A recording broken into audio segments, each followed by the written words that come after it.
Hi everybody, we're back again for podcast episode 3, coming to you socially distanced and pre-recorded from a secure location somewhere in lovely Tamworth. not so sunny Tamworth.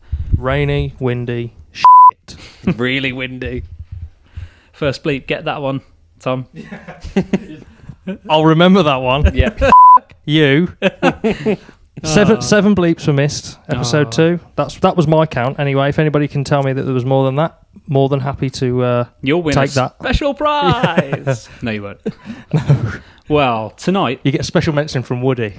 That's what you get. I can't break the Woody out this quickly. That's what she said. Tonight we're going to be talking gigs that we've attended from bands that we love. You know, huge bands, these great big bands, local bands, you name it. Sorry, is that me? I don't know. Somebody else needs to talk. I thought Dave was doing the whole intro. No, that's fine. We're I cool. can take it and you can cut that out, Tom. So, like we mentioned in our other podcast, we have a few topics in mind to talk about in the coming weeks, but we would love to hear your suggestions, so please chat to us online on all our socials and send those requests in. Beautiful. So, tonight, excuse me, we are going to play the lovely Elessar and their song Is It Love, and we also have a classic track from, I say classic, it's not really classic, is it? It's not like 20 years ago, but it is a classic track from Face the Ocean featuring Alexis. Everybody looks famous fame. Indeed. So, yeah, it's going to be a good one. So, let's talk gigs and shows from the other side of the stage. I miss gigs. Like, even though I'm old, I miss going to gigs. I can't wait to go to a concert. I was quite lucky that, like, I think, yeah, we were quite lucky, to be fair, because when it was lockdown last year was March, and we got to go and see Bowling for Soup and Simple Plan, like, less than a month before. The first band on that we missed was that group of girls from the States who did a cover of one of Bowling for Soup songs, didn't they? No, they did a cover of My Chemical Romance. We've done that. Yeah. Yeah. So, yeah. MCR. I'm Not Okay. I'm Not Okay, yeah. Yeah, so they did that cover, and then I feel like there was somebody else on there that was big as well. I'm not so sure. No, I think it was just those three bands. Yeah, but what a show. Yeah, Simple Plan was so good. It's one band I'd really, really love to see. I have a good Simple Plan story, actually. Go on then. Me and Neil went to watch... So I remember because we'd bought a ticket, and we got a spare ticket, and we were going to Nottingham Rock City, which by far one of my favourite venues. Great venue. I've never played there, but I got to go, obviously, watch loads of bands there, but one of my favourite venues. And we got to go and watch Simple Plan. And you know what? Like, me and Neil are very much like, we'll go and appreciate the gig and the music. Like, I wasn't so much a fan of getting the shit kicked out of me all of the time. No moshing for Tom. No, not this time. So we went and watched them anyway. And Neil was like, all right, I kind of like Simple Plan. And then we went and watched it. And we were stood, like, literally back at the sound desk because at Rock City as well, it was slightly raised so you could see. Because obviously, I'm not tall. Neil's tall, but that doesn't matter. Neil's like 8 foot giraffe tall. he gangly. Yeah. But then, so I'm not tall, so I could see everybody over the top of everyone and see everything pretty cool. And then about 3/4 of the way through Simple Plan's set, Pierre just vanishes, and you're like, okay, cool. And then he's fucking right behind me on a flight case singing, I can't remember what it was now. It might have been like When I'm Gone or something, like one of the later tracks that they did.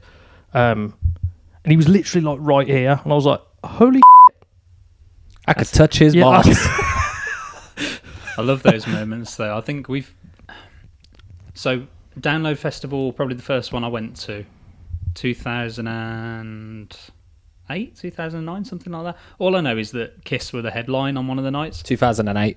It must have been. So there we were, first festival. Charlie bought me my ticket, and we got there. It came to that evening where Kiss were on, and I was just like, all of the dudes that I hung around with at the time, I was like, well, they all want to go and watch the Dillinger Escape Plan.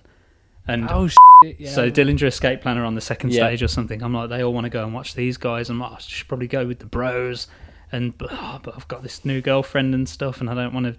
It's one of those things when you first get into a relationship. Leave her in a field on her own. No, she wasn't on her own though. Obviously, she got friends and stuff with her. But anyway, Charlie says to me, "You don't want to go and watch Dillinger Escape Plan. You want to stay and watch Kiss." And I was just like, seriously? 4 decrepit old dudes in makeup, do I really want to stay and watch this? And honestly, I've never seen a show like it. Never ever seen it. I know it's not, we're talking about Simple Plan and Bowling for Soup and all these bands and stuff, but honestly, Kiss, they're just, I can imagine they them are just being literally huge. the most electric live band. So I'm stood there in this field, and they've got this intro thing where it just, everything goes sort of dark, and you can hear this low hum. And then all of a sudden all you hear is, "You wanted the best! You got the best!" And I think it's just Gene backstage with the mic. I think that's all it is. But it was ridiculous. And then they hit into this opening chord. And it was the most magical thing that I've ever seen. And I think even though we'd been doing shows and playing gigs and things like that prior a little bit, I saw that and saw the production. And it was just like, that is everything that I want to do. That what they have, not necessarily the makeup and the spit in the blood and stuff, even though that's amazing.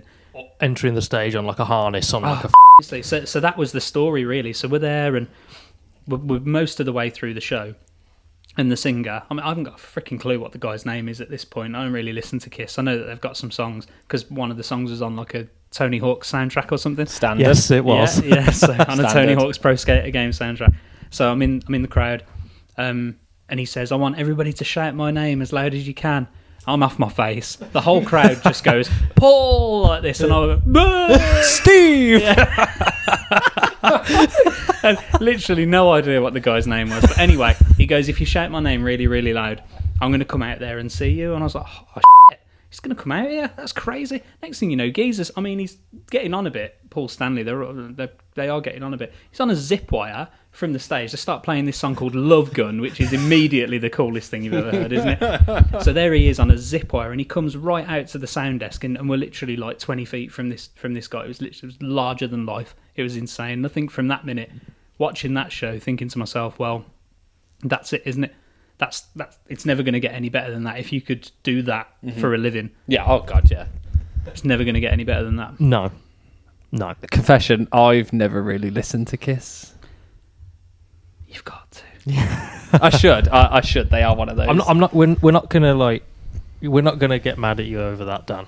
But you have got to listen to Kiss. Yeah, it's one of those things that you got to do. Okay, honestly. And if it's difficult because I feel like sometimes, like if you just listen to them, you wouldn't get it. So maybe like see if you can get hold of like a live show video. or I think like it's you're saying his name's like Paul. I'm picturing Dave in the crowd, like when people sing Happy Birthday and they don't know they're singing it to him. They're like Happy Birthday.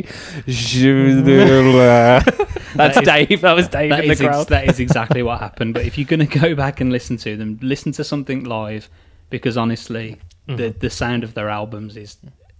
Was he the dude that his hair got set on fire in a gig and he just kept going? Probably. And they're like, I'm sure I saw a video of that the other day. He's like there singing and because it's dude with a long tongue. That's Gene Simmons. Gene Simmons, yeah, there we go. Okay. I know of Kiss. The death stares are real right now. You're fine. If Charlie was in the room, that's a different story. She's going to burst through the door. Literally dressed as Paul Stanley. Speaking of which, me and Dave dressed as Kiss once. Yeah, we did. Hold on. Do I feel the one coming on? Well, pull my string. Definitely needed. No, but do you know what? I've only ever done download once. And not the best part of going to download that I did once, we just got a day ticket. And Dave had... I feel a Dave rib coming on. Dave had no idea that we were coming. And naturally, we wanted to find him and surprise him that we were there. And you're talking, this is like 2009. And we thought to ourselves, how in the hell are we going to find one person in like a crowd of in 60, the mix of all faces. of this? So I phoned Dave. And I'm like, I can barely hear you, mate. It's really noisy. And he's like, yeah, it's really noisy on your end. And I went, we're sitting in front of the computer. We've got a live feed of download, and it's got a camera up in the sky that you can control and have a look at the different stages. So we're trying to find you. That's sneaky, man. I like that. Yeah. I'm like, tell me where you are. And he's like, we're at this stage and we were watching Korn. So we're watching Korn. And I'm right, okay. So straight away we're like trying to listen out for Korn. And I'm like, right, okay. And I'm like, where are you? Like, and he's like, oh, we're like probably like center stage, probably like 15 rows back or something like that. And we found him. We literally found him. We come running up behind him. We grabbed him. And the best thing was, like, your guys will see it, but for everybody listening, he's looking up in the sky for this camera. So we're like, I was waiting to see if he omitted that bit from his recollection. He did not. There literally was stood in the middle of a field waving at the sky. I genuinely believe this. That's one thing that my friends and my family will probably know about me. I'm quite gullible. No, you're not. You're willing to listen, Dave. That's very much the difference. That's such a diplomatic way of putting you stupid. But I think one of my contentious views is whilst I liked seeing the bands and the concept of download, wouldn't be my choice to go and see bands. Just not for me. The field and the outdoor, it's just not for me. I like a venue. Yeah. I'm the same, very much the same. So I've never done download. I did Reading and Leeds, again, just a day. Didn't do the weekend just because it's, you know what it's like at Reading and Leeds. They tend to have one like rock day and then they mix it up with a few other, like they have like an indie day or like a big pop day. Yeah. And I went on the day that had got like, the lineup was crazy, to be fair. There's a band called Motion City Soundtrack that started the day. Love them. And I love Motion City. Yep. Then, and I you not, this is the actual lineup. It was Motion City Soundtrack. Then there was a band, I can't remember what they were called now. It was King something. And then it was All Time Low. We the Kings? No. So yeah, it was Motion City Soundtrack. Then this band in the middle. Then All Time Low. Brilliant. You Me at 6. Paramore were on it. And Blink headlined it. That is what a ridiculous lineup. day. What a lineup. I'd suffer an outside festival style for that. Oh, it was crazy, actually. It gets better. So, in between all of that, so let me just figure it out. So, I'm just trying to figure the lineup in my head. So, Paramore were on just before Blink. Weezer.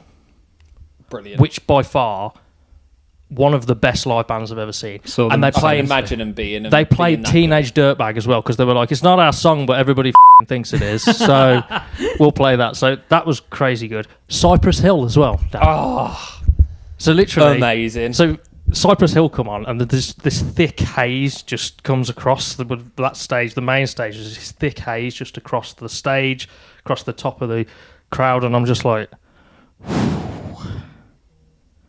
I'm seeing like 50 people on this stage right now, and I don't know how many there are. I'm so jealous you've seen Cypress Hill, man. What the I'm just going to have a quick look. You guys just chat amongst yourself. I'm going to see if I can find the full lineup. What did Cypress Hill do again?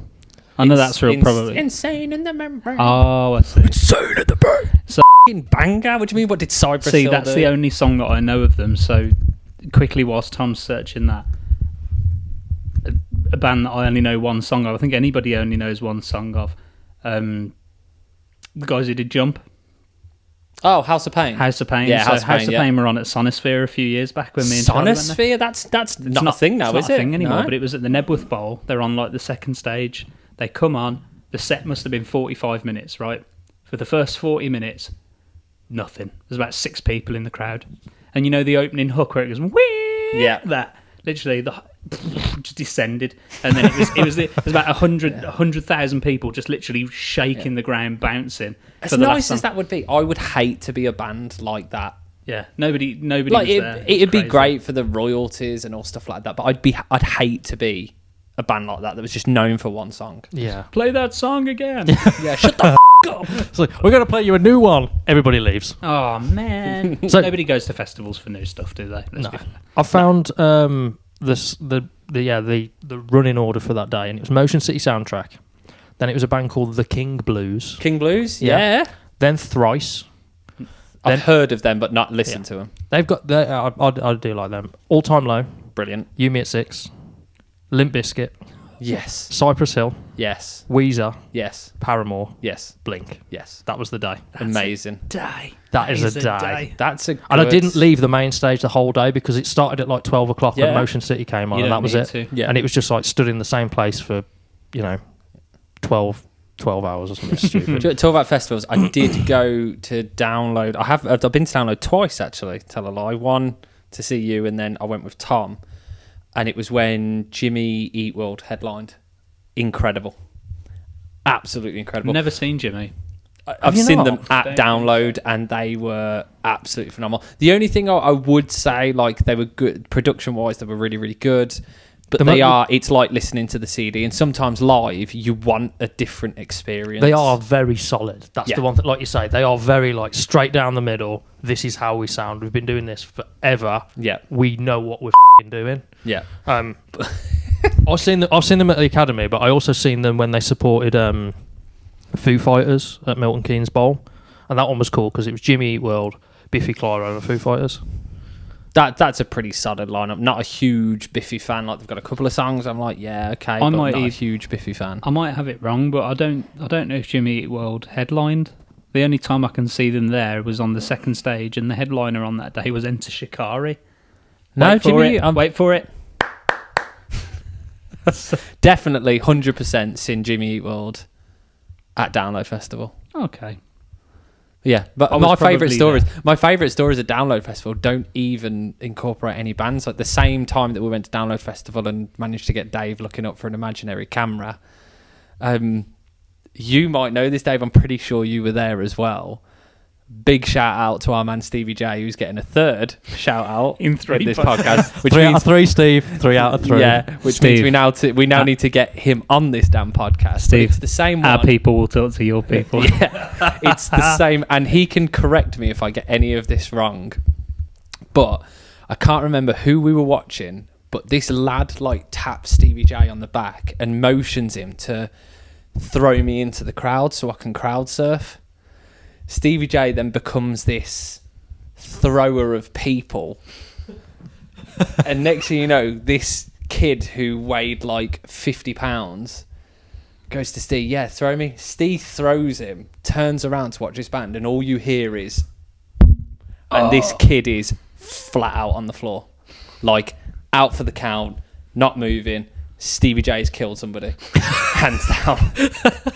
And Steve, if you're listening, correct me if I'm wrong, that did happen. And what band were we watching? Steve killed a guy.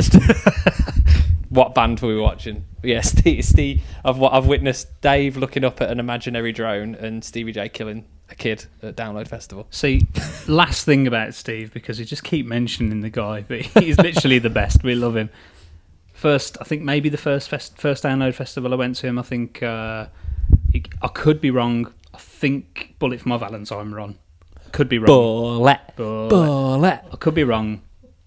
We're there, we're in the crowd, we're watching the band. Everybody's having a great time.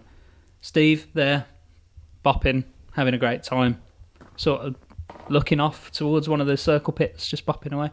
All of a sudden, just whips his hoodie off, hands it to somebody, just disappears into this mass of bodies just circling around and circling around. I thought, oh, that's it, he's dead. That's it. Not Stevie J. Yeah, He's I a know. monster. This is the thing.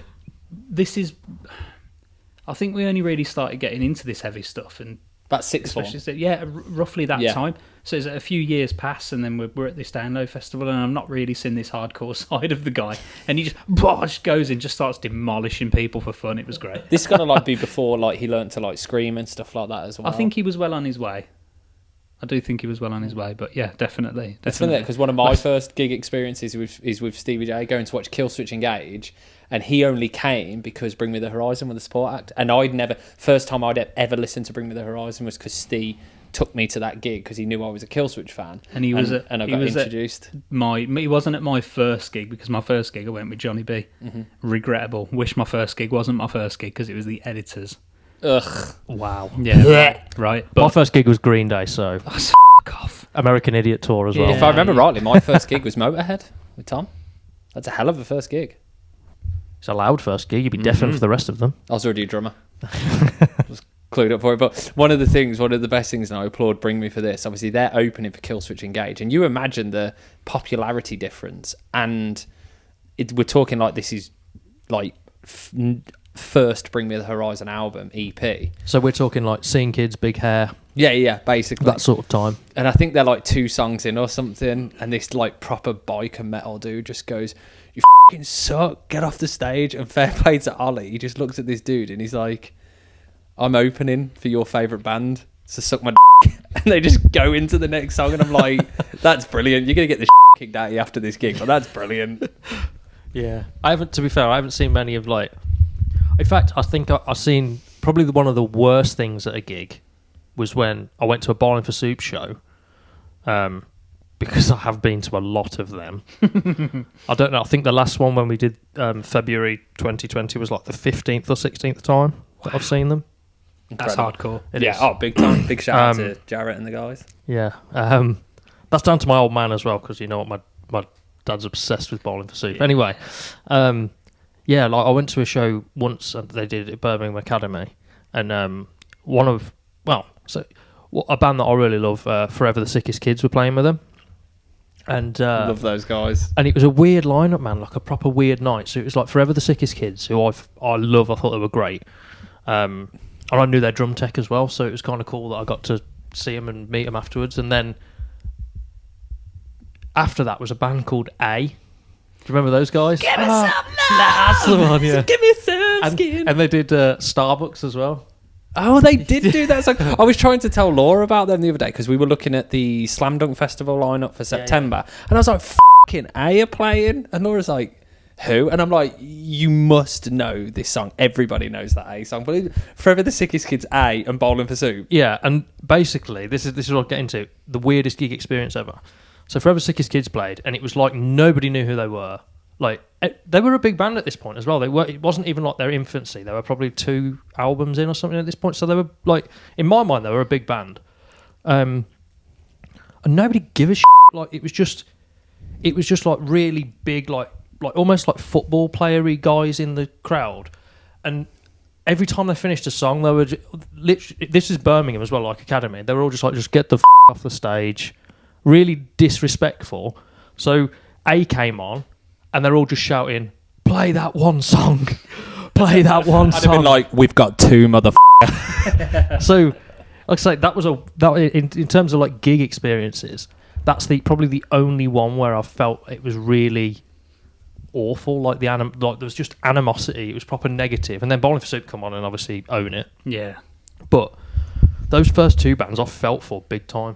And I think that's the thing, isn't it? When you go to a show and you love a band, and then you can't understand for the life of you why they're not being given the, do you know what I mean, the star treatment. Mm-hmm. It's a ridiculous thing. But I went to see one band that I absolutely adored years and years ago, a band called Slaves to Gravity. No, I remember Slaves to Gravity. So Slaves to Gravity were born from another band called the Gagas. I know them, but I don't know Slaves to Gravity. So Slaves to Gravity were born for that. And honestly, I went to see them at this show, and there was just no love for them. And I'm there singing all the words and stuff. And I'm like, oh man, what's wrong with these people? But I suppose it takes all sorts of different people, doesn't it? So it does, yeah. It's it must be quite difficult to like feed off that though. Like, can you imagine? I mean, we spoke about it probably first podcast or second podcast about how we feed off crowd energy and stuff like as musicians. So can you imagine when you've you know, a lot of bands as well, not that this is the right thing to do, kids, but a lot of people bought onto tours and stuff because that at the time is the only way to really get exposure is to buy onto a tour with a bigger band. Obviously it covers some of their expense, and then you get the exposure of it all. You get to go on a massive, you know, nationwide or, you know, worldwide tour.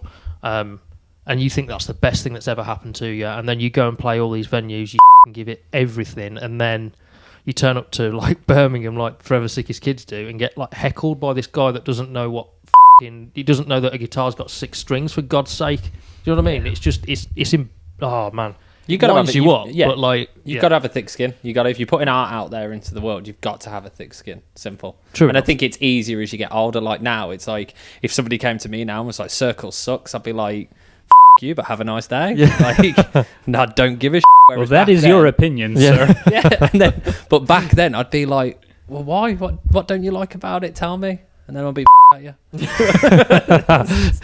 See, I would be different about that now. If somebody came and said like, yeah, really not feeling it, guys, like circles, like, no, I'd just be like, okay, cool, well, that's fine. So like, we're just doing this for a laugh. Like we love this. We love the song. We think it's good. Like we're happy with it. We're getting a good response from it, which bonus for us. So right. So quick fire.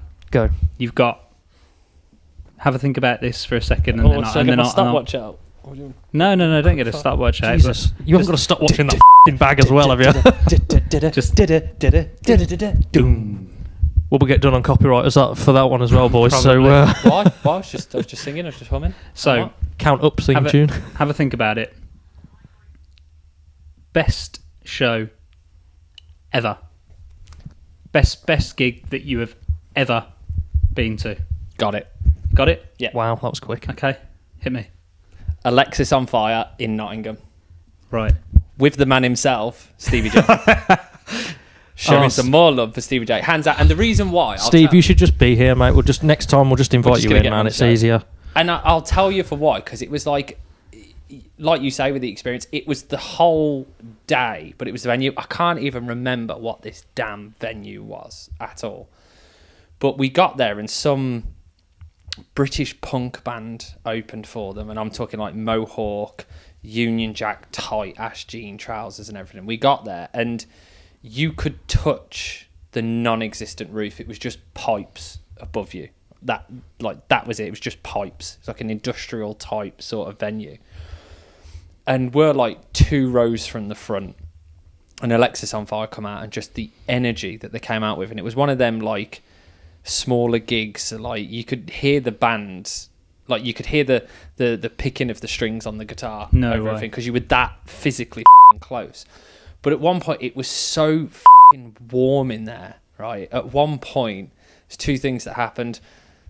The girl in front of us passed out, so we flipped her over the barrier to the security guard so we could get to the front. In a perfectly nice way. Yeah, we wouldn't... Obviously, I wouldn't do that now, but back then it was like, get me to the front. I want to see Dallas. And then at one point, we were like, is it raining in here? And then we looked up, and because of the steam of everybody's sweat had soaked these pipes, it started raining. And I mean physically raining sweat in the venue. Grim. But at that time, when this was like probably like my 3rd or 4th ever gig I'd been to. It was like the best thing ever. It was like, holy shit, it's raining sweat and this band are amazing. And I think because of those experiences, like it wasn't even the most well-produced. Like you'd probably, knowing what I know now, I'd stand at the back and I'd be like, this sounds awful. But at the time, just because of those experiences, it was amazing. I was hungover as well. And I need you to do an impression of Stevie J's dad. I can't do it. I literally can't. I cannot and I won't. Hanging, absolutely hanging, because the night before, I drank a bottle of Jägermeister, full bottle of Jägermeister with Gasway at the Palace watching Risen Fear. And then 7-8 o'clock in the morning, George and Stevie J have picked me up and I'm in the back of the car hanging. And he just leans over and he's like, would you like a ham sandwich? And I'm like, get that sandwich out my face before I throw up in your car. But he's a full-blown Geordie. Do it, Dave. Do it. I honestly can't. I can't even... No, it's not that. Nothing to do with that. I have too much respect for George. Too much respect for George. But then like we get there and like we've already scoped, because like you would do, we got to the hotel room, scoped out the venue, and then we've gone and done a bit of shopping and stuff like that. And then just like the whole day, the whole build-up was amazing. We had a tearful Dave call us up because his girlfriend had just broke up with him before we ended up going to the venue, which is the night he then wrote Ain't It Tragic about said girl. That's where that song came from. And then we went to the gig and it was just phenomenal. Easily, hands down, one of the best gigs I've ever been to for experience. Tom?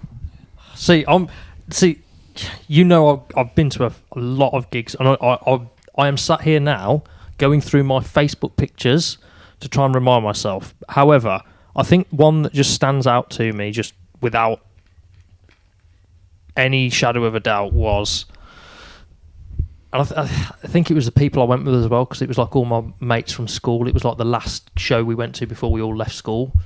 Like, it was Paramore, at the old Carlin Academy in Birmingham, and it was like the week after Riot come out. Oh, man. Oh, So that it was would have like- been good. So it was like there was a first band on that we missed because we missed the train that we were meant to get, and then we got there just as Kids in Glass Houses had started. Ah. So we had Kids in Glass Houses, Newfound Glory, Paramore, and it was the first real show where I'd gone to like without my mum or dad, or like because it was like my mum and dad like a lot of the same music, like the pop punk stuff that we do. So like they just used to come along to the shows, which is awesome. And then it was like the first one where I went with all my schoolmates, and it was just awesome. The energy, we just got the kicked out of us like in the mosh pit, and it was just Amazing. It was awesome. And I remember them being like right at the front, and I can't remember what I think they played. That's What You Get towards the back end of the set, and I remember being like right on the barrier for that, and I was just like you say, perving over gear again, just like, oh my god, that Telly Deluxe Are you sounds sure it was great. gear? And the guy next to you, I don't know, mate. I'm looking at Hayley Williams. But it was just No, just it was me, just mate. awesome. Like that one was just so much, like, again, Dan, like, because there was so much energy. Riot had just come out as well, so like Feed off it, don't you? people like I think it's, with maybe like one or two exceptions, it's the only show where we've turned up, we've all got our tickets ready and stuff, which at the time it was more like printed tickets through the post, Yeah. not like print your ticket off at home sort of thing. So we all turned up with our tickets, and there's literally kids, because Riot blew up the second it come out, there's kids outside like begging us for tickets, like, we'll buy your tickets off you, we'll pay you like 4 times face value. And I'm like, I'm just going in with my friends, I'm not selling my ticket. And they're like pleading with you, and there's girls crying, and like, because they want to try and get in, and it's just like, this is nuts, man. Like, at this point, I don't think I'd started Elf, but I was starting to listen more to, like, I think my sister got into Paramore before I did, so she was just like jealous as hell anyway, because she was like, 3 years younger than me. She can't go to the show, and I'm like, I've actually never seen them live. Like, Have you not? I must admit, Same, yeah. Same. Riot was a huge thing for us, wasn't it? Like, But we just Likewise. never went. Yeah. I Honestly. feel like it shaped so much of how I started in a band. That album, like, now when I listen back to that album, the amount of nostalgia and like big time. trips to the studio when we used to record with some a guy called Adam Beddoe in like Warsaw Way. When we were driving over to their studio that they'd got in their back garden and stuff to go and like record, and like driving over there with like what was the starting group of Elf, with like me and Phil, and just driving over there and like blasting Riot on the way there, getting KFC at lunch and blasting Riot in the car, and then blasting it all the way back, and then like, we want to sound like this, can you make Phil's drum kit sound like this, and like just like a Truth custom kit, which is never ever going to happen, was it? Let's face it. But Could do now. yeah, you could do now, triggers. Yeah. But no, that show for me, it was just like, I guess you guys feel it like I do as well. Like, if you haven't played live for a long time, like none of us have at this point, like when you go and see a show, you get pumped. You're like, oh man, I just want to go and play. Like, I just want to go and play. When you see that Riot show, Yeah, definitely. And it was just, I think if that, I can't remember the exact date of when that was, but if I can find it out, I will. But I can't remember the exact date, but I'm pretty sure that was one of the like kick up the arse to go and start playing music and doing Really knuckle down and like, Yeah, that's yeah. what I want. That's what I I'm want gonna to do. go Yeah, do. exactly. Definitely. Yeah. Yeah. I think so this- that's the one for me. For me, the smaller venues are the best ones as well. Like, thinking of another time, one of the best gigs I've been to is Mayday Parade at the Academy. this was the one, Daniel, not the 1 or 2. Well, I've got 2, so I have a microphone. Woody, You will get the listen Woody, to- get you- the you Woody. will Just listen to keep everything doing I the say. Woody until he stops. Hey, howdy, hey! Have you ever been to one of those gigs where the band have like the one song that everybody's going to sing? And I was watching Mayday Parade, and they've got a song called Miserable at Best, which is just a piano and vocals. And the singer, like 2 lines in, had leant forward to his mic, and the mic fell off. And because he heard the crowd singing it, he just let the crowd sing the rest of the song. Incredible. And it was one of them moments where you were just like, I have goosebumps. It was amazing. So They don't good. happen that often, do they? No, not at all. That's a So what about you then, Dave? Sorry, just to interject. Sorry, Dave. I will let you talk now. Nah, it's a Dan and Tom show. Carlin Academy that show that I was just on about, the Paramore one, I've just found the review or like the announcement for the tour. Rising emo stars, Paramore, will hit the road in January 2008, and they played the show on the February the 4th, 2008, and I started Elf in the May of 2008. Oh, there you go. There you go. Or I got the group sort of together by that point. If there was ever a reason to. Well, Battle of the Bands was Heat 6 in like June or something like that, weren't Something it? like that, yeah. Went together quick then. Yeah, they did go together quick, but that's a story for another day. Yeah. Dave, So what about you then, Dave? Mine's a little bit soppy, I suppose, but I'll try and make this really, really quick because I have to tell the story because it's just the way that it transpired. But context. a little bit of context as quick as I possibly could. So anybody that knows me and Charlie knows that we're massive nerds. We got married in 2013. The idea was to go to San Diego Comic Con for our honeymoon. So we got married in July, and then obviously the Comic Con is in the same month, so we were literally going to fly out the week after. We missed out on tickets because they're like really hard to get hold of, and we were absolutely devastated. We were like, well, there goes our honeymoon plans completely out the window. And we're lying in bed one night, and Charlie's just on her phone, and she finds this thing called Rockfest. We wanted to go to the States anyway for honeymoon because we knew that we wanted to go over there just irrespective of whether it was for Comic-Con or whatever else. So she's looking and she finds this thing called Rockfest. And again, anybody who knows me and Charlie, judging off the story that I told about Download Festival, they know that I love Kiss. I've spoken about Guns N' Roses and stuff like that. So Kiss were playing. They were on. White Snake were on. And who else was on the bill? I think Korn were on the bill.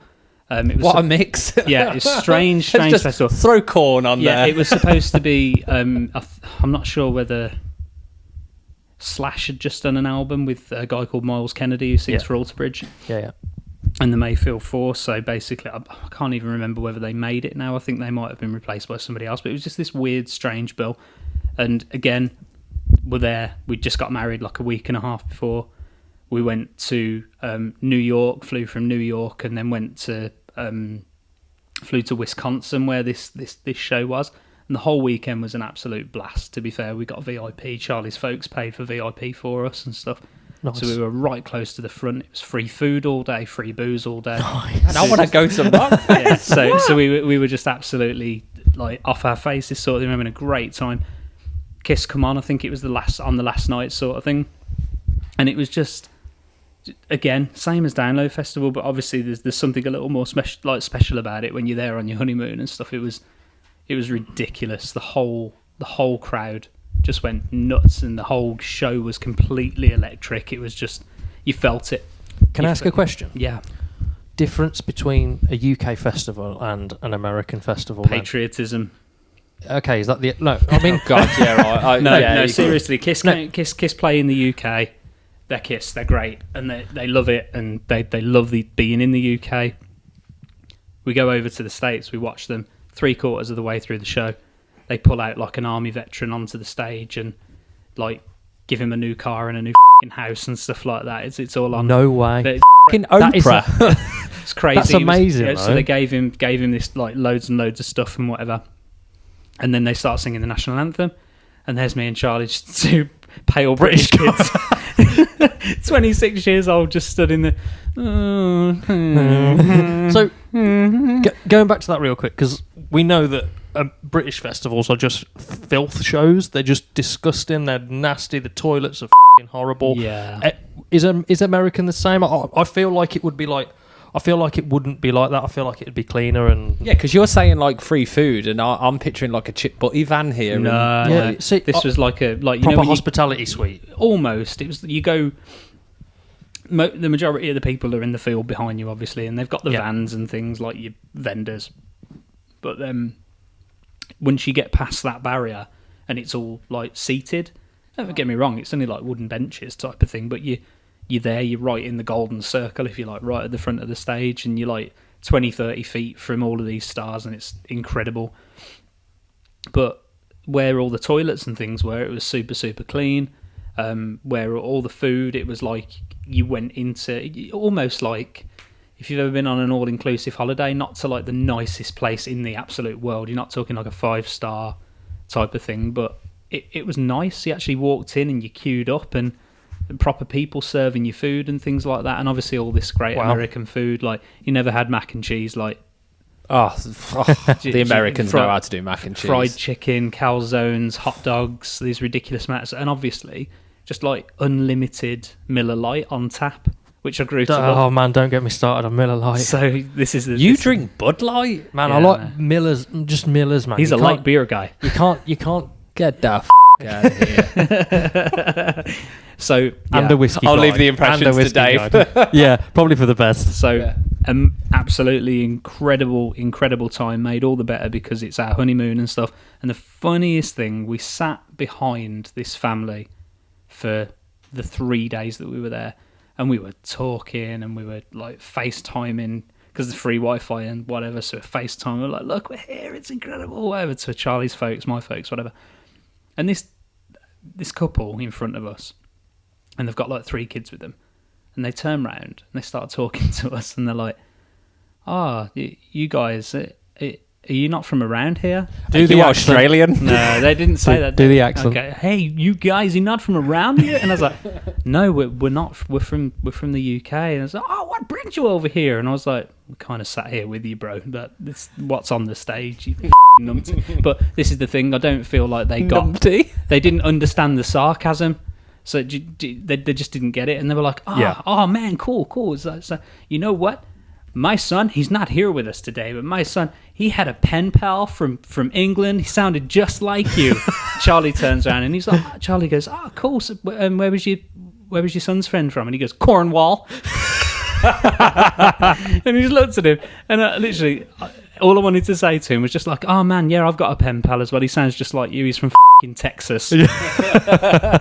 Obviously this big fat dude being from the Midwest, you know. Just ridiculous. They just don't get it. But in terms of greatest gigs, Kiss were there, we're watching the show, national anthem aside and stuff, and he does that same thing during Love Gun. He just comes out onto this like platform in the middle of the thingy, but this time we're obviously on a bench, and we were literally maybe 10 feet from him, and he was just there, and it was just absolutely awesome, larger crazy. than life. So that's definitely the one for me. Matt, I miss gigs now. We need to go slam dunk in September. And we were, by this point, this is 2013 we're talking about, so I wasn't even in a band. Maybe Elf. Maybe, yeah. Maybe at that point, but it does that thing to you, doesn't it, where you go and see that one great show and you're like, oh, I've got to get on stage. I've got to play. I've got to do it right now. I've got to play. So, yeah, incredible. Yeah, definitely. Awesome. Thank you for giving me the time to explain that. No, man, it's cool. That's what We've got to love. let our guest speaker talk every now and again, haven't we? So, returning to the Tom and Dan show. No, we'll. I'm interested to see what Steve has to say when we get Stevie J on here. Big old Stevie J love. Oh, man. Definitely. We'll work it out, Steve. We'll dial you in or bring you in, or.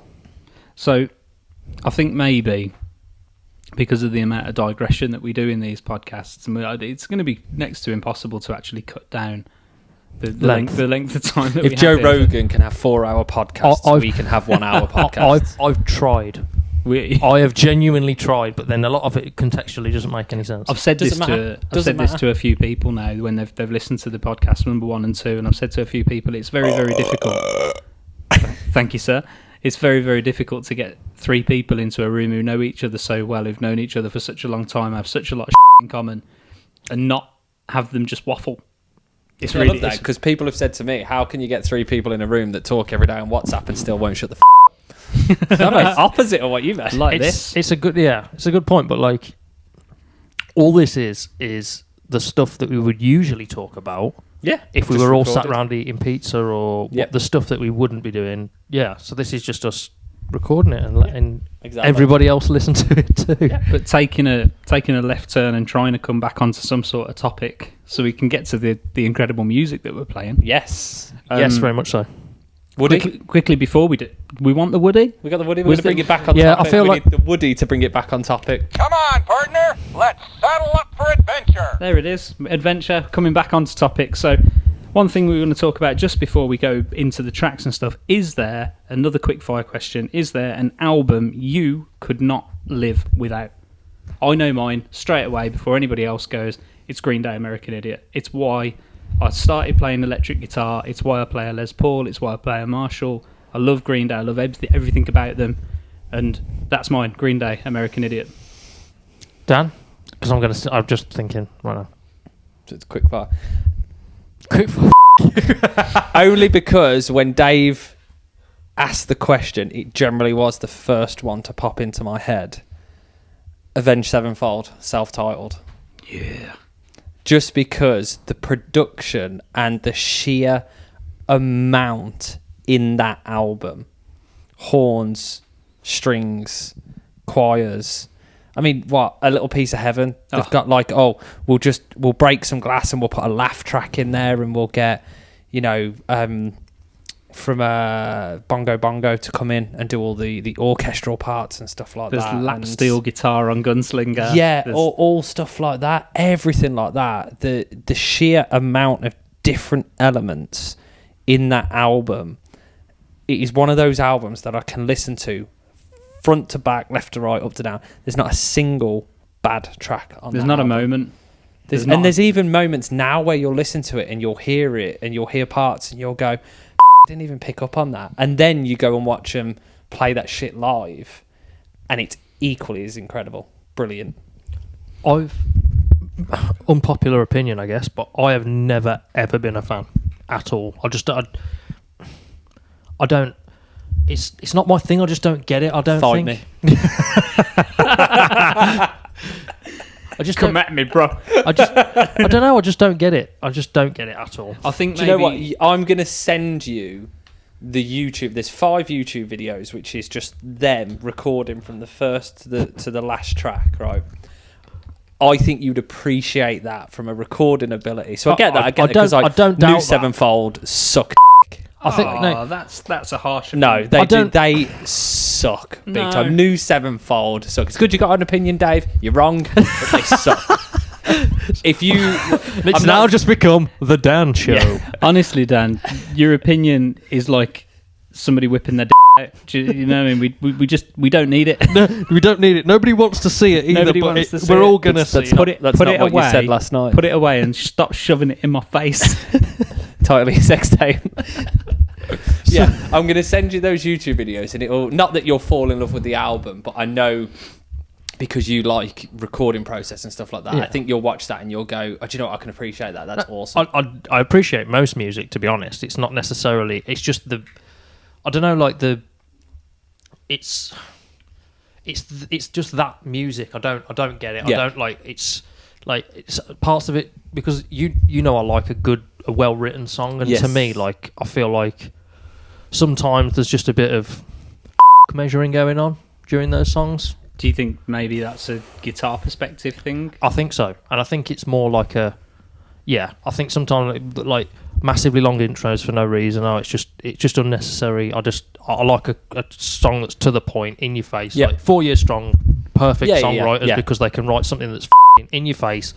It blows up. It's amazing. Yeah, you Prom know Not what Reject Circles. Yeah, exactly. You see like exactly that. what I'm. Yeah. Shameless plug. So I had my album, and now we've dejected so far from the Where's point. the Woody? I can't f***ing remember. Where's the Woody? Giddy up, partner. You know what? We gotta get this wagon train a moving. Yeah, get him back.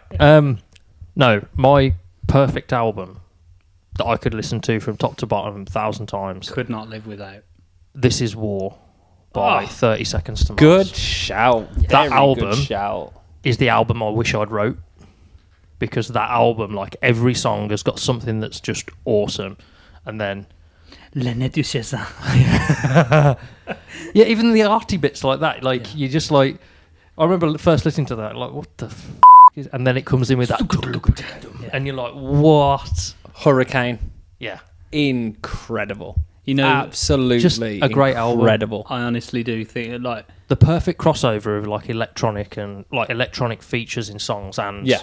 a rock band. see we always love them. I think we did a cover in After Hours of Kill. The Kill, and we always love that band. Yeah. And if you go back and I think they get progressively, I don't want to say softer, because I think Skrillex is heavy. Yeah, I know what you mean. It's about that depth, isn't it, in the Yeah, music? yeah. Like, I mean, definitely. I think you listen to stuff that was it Capricorn their first album, or was that Yeah, their yeah. song? Like rather? raw heavy. Yeah, and Yeah. it's really, Oh, really, God, yeah. you know, chunky guitar sound sort of thing. Then they come over to stuff like the Kill and Kings and Queens.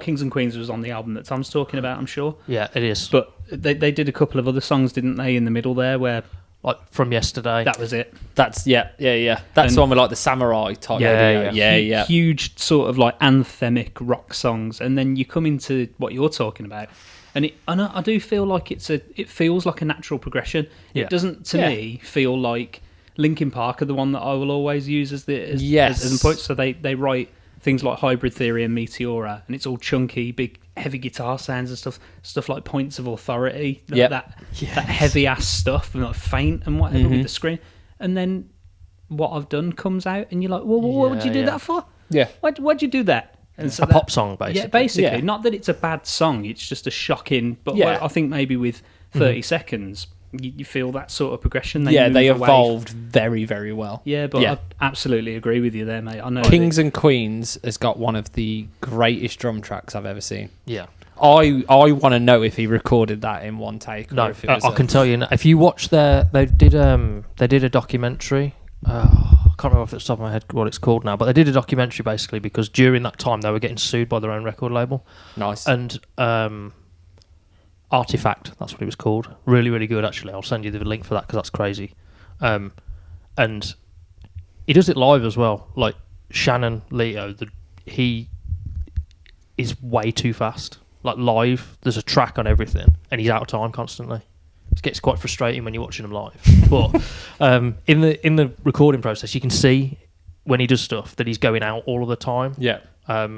Doesn't matter when you're recording it, does it? Because you can just fix it. But Yeah. like that whole process, it shows you from how they recorded everything is crazy. It's such a good watch as well. It's like 2-hour documentary or something. I'll have to watch that. That's a good album choice as well. Like you say, with like evolutions, it's like you look at Bring Me the Horizons evolution to where they started to where they are now. That was one of those gradual ones as well. But that's a good shout. I like that. Suicide 30 Seconds to Season's Mars. still the best thing they ever did. 100%. Just saying. For me, For you, yeah, I get that. yeah, I think we've all got Yeah. that difference of opinion, which is a good thing. But whilst we're talking about music, Whilst we're talking about music, let's actually play something whilst Yes. instead of chatting. yep. Get banged. What was the one? My American friends talk get hit. That's the American one. Not as good. No. Sorry, American guys, but no. Chat get banged. Banged. Okay. Okay, cool. So we're going to play a song by a band called Elessar. So again, I toured with these guys with Elf. Awesome guys. Thank you to Ricky and the guys for letting us play this on the podcast as well. So we are going to play the latest track that they've got out at the moment, which is called Is It Love. We're going to have them on again in a couple of weeks to play a new song that they've got as well. So let's give it a whirl. Elessar.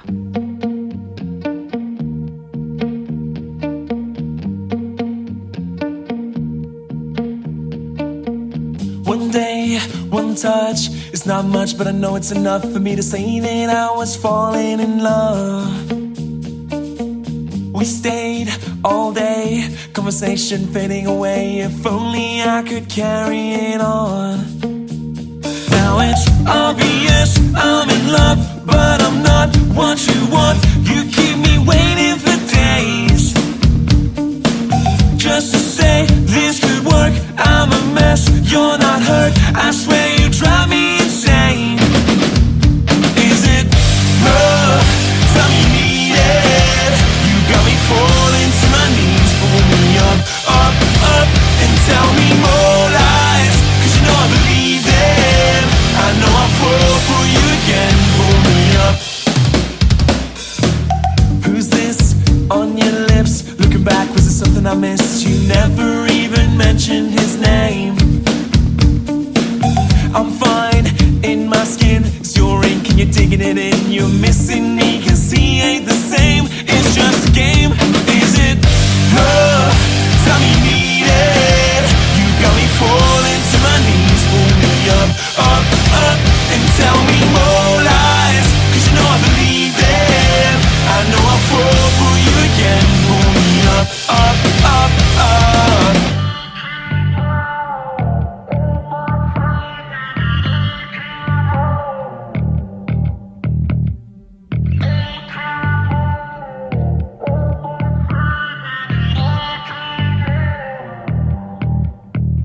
Now it's obvious I'm in love, but I'm not what you want. You keep me waiting for days just to say this could work. I'm a mess, you're not hurt. I swear you drive me insane. Is it love? Tell me need it. You got me falling to my knees. Pull me up, up, up, and tell me more lies, 'cause you know I believe it. I know I'll fall for you again. Pull me up, up, up, up. Love, tell me need it. You got me falling to my knees. Pull me up, up, up, and tell me more lies, 'cause you know I believe it. I know I'll fall for you again. Pull me up. One day, one touch, it's not much, but I know it's enough for me to say that I was falling in love. Damn. Dave hasn't got his headphones on. I have now. He has now. I love that song. Like, I've big love for Elessar anyway, man. These guys are crazy good live. Like, I say, we toured with them. We played a lot of shows with these guys. I haven't heard this song live, but I'm going to make an effort to go and see them when they're next out and playing, because I say that song anyway is just rad. You know, I'd like to see them, definitely. what sticks out to me with that is it seems like they've been a band for quite a long time. I know it's a strange one. You listen to a band, and I think when you first start as a band, especially for me, the temptation to write songs that are just like all balls all the way through. It's just like, we've got to write this riff, this has got to go in there, and everything's got. But it feels like a mature song. Yes. It just feels really well put together, Really well thought out. Mm-hmm. It's been. And you just mentioned some of those production elements, and, Yeah, the like little flicks and things, the little cowbell. Yeah. Just bringing that bit in. Yeah, Great. I love it. Great I loved voice it. too. Great voice. Oh yeah, definitely. I was saying I like the vibe of like the intro verse bit, and then kicks into the chorus. And I was saying, like, when we were listening to it, it just got a real Don Brocco feel about it, which is what I really, really like. I'd love to see him live, and I'm looking forward to in a couple of weeks hearing a new track from him. Really good. Awesome. Yeah, like I say, when we play, like, always full of energy, like, and they're crazy fun as well. Like all the guys are, and it's great. Like, I know you two would love them anyway. Like, just party guys. Yeah, Looking forward to it as well. And the bass tone of that song, like, and I'm a drummer, but the bass tone of that song, listening to it, especially when I was listening to it earlier as well, loved the bass tone on it. Really, really nice, like beefy sort of bass tone. I do think to myself quite often when you're listening to a band that they're quite clear. The bass is there, it's present, but it's not always something that you notice. But if you literally sat in a studio and stripped a bass track out of something, you'd be like, man, it's almost, I can't remember who the analogy was brought up by. Something ridiculous, like when a band that I listened to called Mastodon, when they were doing their studio diary type of thing, and they described the drums as the bed frame and the bass as the mattress, and then everything else that goes along, so it's just your furnishings type of thing. But that's got to be there. It's got to be there to hold it up, and that is a really, really, really great sounding song. Yeah, completely agree. And you'd love the fact that Watch is talking to me now. Yeah, you would love the fact as well. Alex, the guitarist, is full on gear nut like us. Yeah. He's got some nice stuff too. Alex, we'll chat soon. Yeah. Right. So we've got another track to play for you guys. I feel like we rushed this part a little bit because it's like quick. We've chat for 50 minutes. Let's take some time. Let's take some time. If it runs over an hour, it runs over an hour. We don't care anymore, do we, Dan? Come. That's fast becoming Dan's slogan. Have you noticed? It is. If you don't want to listen, get the off the channel. If you do want to listen, we love you. Okie dokie. So, great band that we're going to play next as well. A band called Face the Ocean. Good name. Really like that name. When you sent it, I was like, that's a pretty good name. Yeah. Actually. So, Newcastle guys. Newcastle. Jeez. Oh, jeez. Come on, Dave. Come on. Dave is the king of impressions when nobody's watching. Exactly. When I haven't Where's got Charlie? I need Charlie. Won't you sort us off, like? Charlie. Oh, fantastic. Not that I'm asking Charlie to do No, that. no. She just says that really well. Just pointing that out there because She was my wife. was. Sorry, Right. it's from a different thing. Give me Woody, for God's sake. I'll give you a Woody, all right. There's a snake in my boot. There is indeed. It's So- not in my boots. So this features This features Lex from Everybody Looks Famous as well. an So incredible vocalist. yeah, I recorded the vocals for Lex on this one actually. Awesome. Yeah, Did so not know that. yeah, so great track this one. It is called Chase the Sun.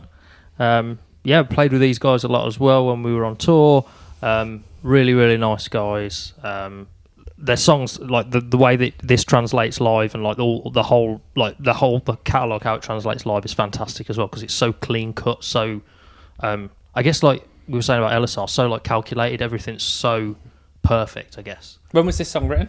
It was sort of like just before Elf sort of finished, so I guess it would probably be around end of 2014, 2015. Oh, so you never got to play it live? No. With So, Lex doing it. Oh, that would no, have been good. that would have been class. To be fair, I think Lex went and maybe did a show with them or did the video with them and stuff. So she drove up there and did the video and stuff with them. So they've got a music video for it online as well. So that's cool. Right, yeah, let's give it a play. This is Face the Ocean, Chase the Sun.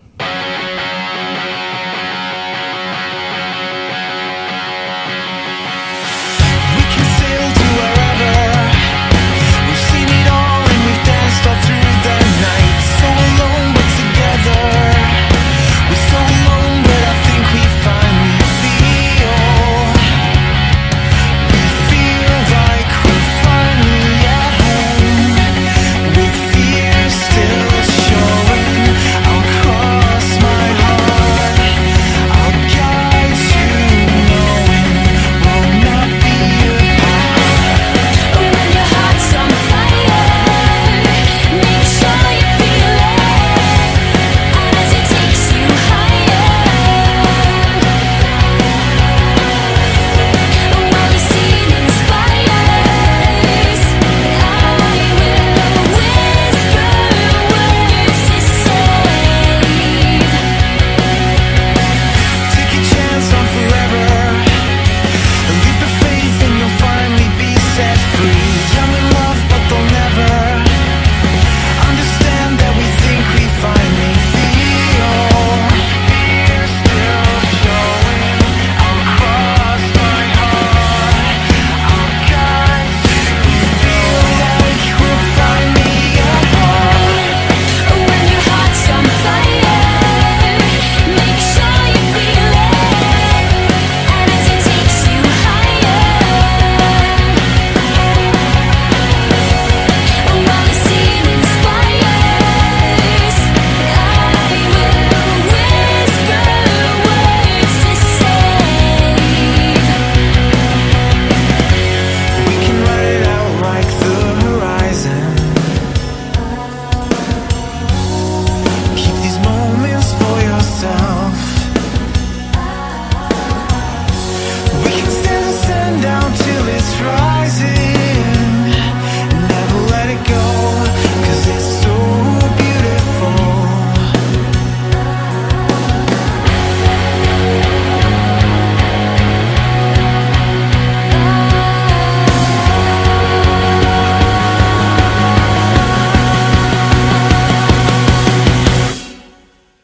When your heart's on fire, make sure you feel it, and as it takes you higher, while the scene inspires, I will whisper words to save. We can write it out like the horizon. When your heart's on fire, Keep these moments for yourself. when your heart's on fire, We can stand the sun down till it's rising. Never let it go, 'cause it's so beautiful. Now that is a track.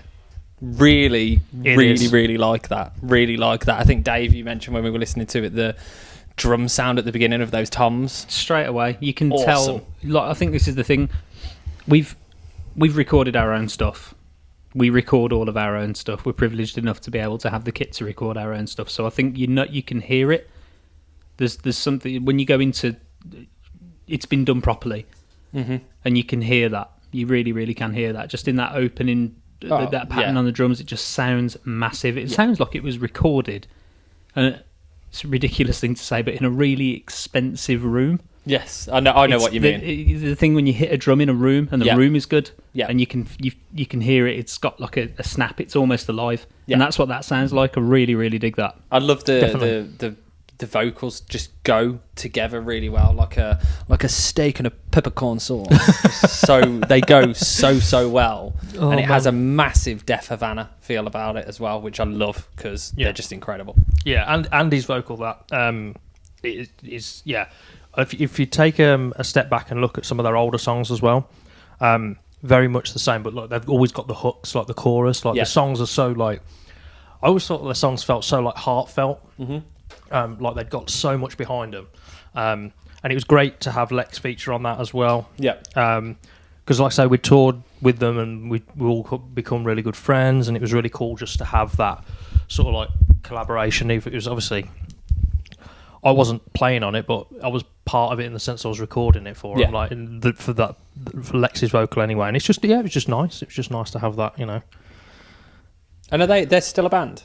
I don't think so much. I think, to be fair, it's weird because I think a lot of the bands that were around that time, like with Elf and that were all touring around that same time, there's not a lot of them left. I know Elessar still are a band because they're killing it, but there's not a lot of bands that have still. It's a shame because it was like a touring like ring of a few, like there's probably about 10 or 11 of us bands that were all together and like good friends, and then everybody started to sort of drop off a little bit. So because you tour and then you stop to go and record something or do something, or you have to drop back into everyday life because that's what you have to do to live, and it starts to become a little bit more difficult to try and get out on a 7-day tour or whatever, and you actually sell tickets as well as do a day job and do all this sort of stuff. So I'm not too sure. I'm gonna have to have a look on Spotify and YouTube for some more of their stuff because I really dug that. That was really good. Sidebar. Yeah. Elessar.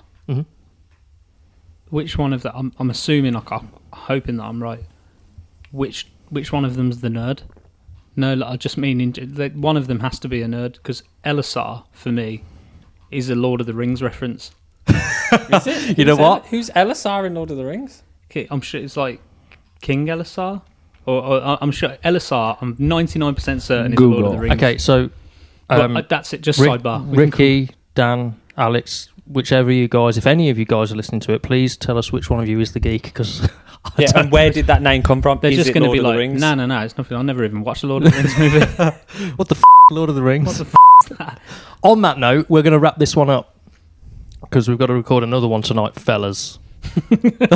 Yep. Right. Thank you all for listening to episode 3 of the podcast and our inane ramblings for another week. We've been Prom Night Rejects. Thank you very much. Catch you on the flip side. Peace and love. Ta-ra a bit. Ta-ra. Herbert the pervert. Sweet Jesus.